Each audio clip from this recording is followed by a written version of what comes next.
আমরা যারা বাচ্চাকে প্রথম প্রতিষ্ঠানে ভর্তি করব, বাচ্চার স্বাস্থ্য এবং শারীরিক ফিটনেসটা কতটুকু ঠিক আছে বা তাকে রেডি করে দেওয়ার জন্য আমরা কিছু কাজ করতে পারি।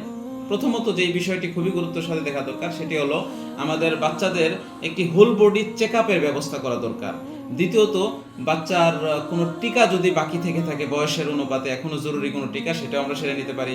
সাথে সাথে বাচ্চার যে ঘুমের রুটিনটা, এটা প্রতিষ্ঠানের রুটিনের সাথে মিলিয়ে আগ থেকেই প্র্যাকটিস করা শুরু করি যে কখন ঘুমাবে, কখন ঘুম থেকে উঠবে।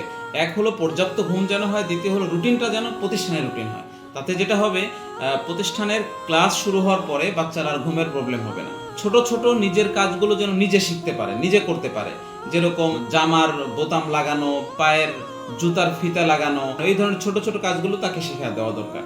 আরেকটি জরুরি বিষয় হলো ওয়াশরুম প্র্যাকটিস। বাচ্চাকে টয়লেটের যাবতীয় বিষয়গুলো স্বনির্ভর করে দেওয়াটা, প্রতিষ্ঠানের যাওয়ার আগেই এটা করে দেওয়াটা খুবই জরুরি। বাচ্চাদের স্ক্রিন টাইম, মোবাইল বা অন্য অন্য টাইমটাকে সীমিত করে নিয়ে আসা এবং তাকে সাথে নিয়ে বই পড়া, বাইরে ঘুরতে নিয়ে যাওয়া, গল্প করা, এই ধরনের কাজের মাধ্যমে তাকে স্ক্রিন টাইমটা কমিয়ে নিয়ে আসা দরকার।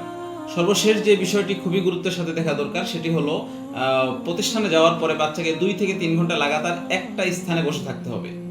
এই অভ্যাস তো আমার বাচ্চার নেই, সুতরাং আগে থেকে আমাকে পরিকল্পিতভাবে সুকৌশলে বাচ্চাকে প্রায় 1-1.5 ঘন্টা, আধা ঘন্টা, 1 ঘন্টা একটা নির্দিষ্ট স্থানে বসে খেলানো, বসে কোনো কাজ করানো অভ্যাসটা, প্র্যাকটিসটা আস্তে আস্তে করানো দরকার। মনে রাখতে হবে, একটি সুস্বাস্থ্য স্বনির্ভর সন্তান পড়ালেখা বা অন্যান্য সব কাজের জন্য সবসময় অগ্রগামী থাকবে। আমাদের আগামী ভিডিওতে আমরা কথা বলবো বাচ্চার মানসিক এবং সামাজিক কি কি প্রস্তুতি নিতে হবে সেটার ব্যাপারে। ধন্যবাদ সকলকে। আসসালামু আলাইকুম রহমতুল্লাহ।